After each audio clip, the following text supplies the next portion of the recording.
Before a looming deadline, you'd find me doom scrolling as if it were my duty. Yet, I can never remember the conversation I had with myself when I valued screen time over my education. Soon enough, when I'd crack open my laptop and begin that dreaded assignment, the question, why didn't I start this sooner, would torment my thoughts. Hello, I'm Bashar, and as you can guess, I'm a professional procrastinator.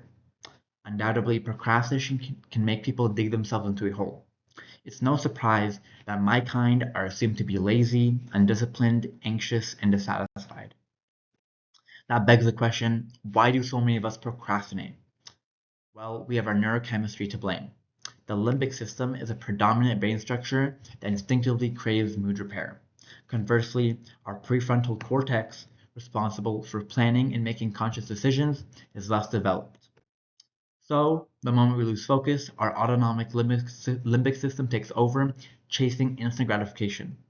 And with dopamine-packed distractions literally at our fingertips, many of us are primed to keep procrastinating.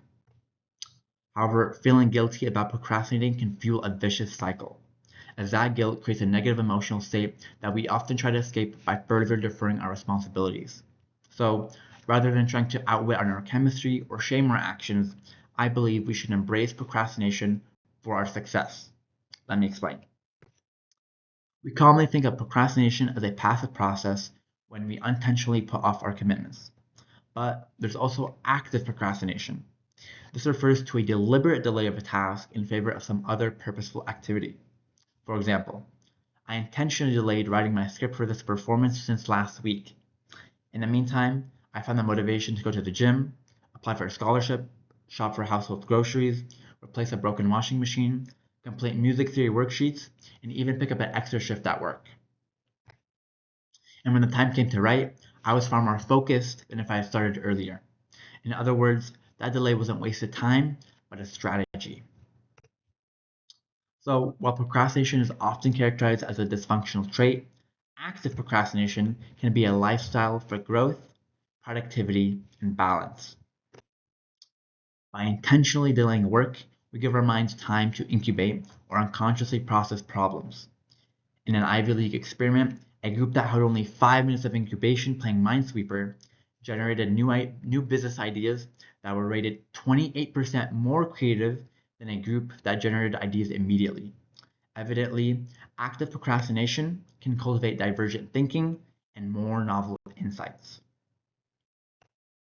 Just look at Leonardo da Vinci, who waited days for his ideas to simmer before committing to a single brushstroke on his Last Supper painting. Or J.K. Rowling, who approaches difficult chapters by first scrolling on Twitter and playing Minecraft with her son. Active procrastination can also improve decision making and work outcomes. A study comparing task management styles found that those who actively procrastinate maintained an academic GPA closer to that of non-procrastinators than typical passive procrastinators. And most notably, active procrastination is one of the most effective time management strategies. Back in sophomore year, I miserably dedicated hours of free time to taking notes, revising, studying, and stressing for AP World History. In the end, I barely scraped an A-. However, with 4 AP classes in junior year, I began intentionally delaying some assignments. This carved out time to be more social, play varsity tennis, and pick up new hobbies like chess and bouldering. With these added commitments, I ended the year with straight A's. My experience reflects Parkinson's law. Quote, work expands to fill the time allotted for its completion, end quote. By limiting my work time, I force myself to be increasingly productive and efficient, treating time as a scarce resource rather than something that's expendable. Of course, no strategy is perfect, yet I encourage you to start practicing active procrastination, reframing a so-called flaw as a tool for growth and balance. With this, I hope you'll find love in both the destination and the journey. Thank you.